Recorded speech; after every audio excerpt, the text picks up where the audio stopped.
ঘুমানোর আগে 7 বার যদি এই দোয়াটি আপনি পড়তে পারেন, আপনার মনের সব আশা আল্লাহ কবুল করে দিবেন। সব আশা আপনার কবুল হয়ে যাবে ইনশাআল্লাহ। এটি আপনি আপনার পরিবার মানুষকে শেয়ার করবেন।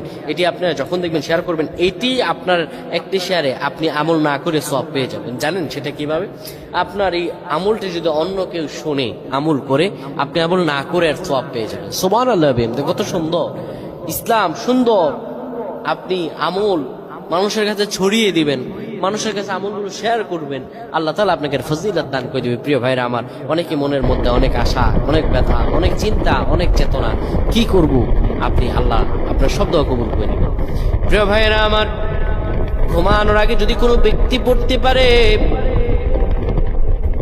ঘুমানোর আগে উযু করার পরে 7 বার যদি পড়তে পারে, ইয়া রব্বানা ইয়া রব্বানা ইয়া রব্বানা, হে আমাদের রব, হে আমাদের রব, আল্লাহুম্মা উগফিরলি ইয়া রব্বানা, এই দোয়াটি যদি 7 বার পড়তে পারে, আমার আল্লাহ রাব্বুল আলামিন তার সমস্ত দোয়াগুলো কবুল আর মঞ্জুর করে নেন।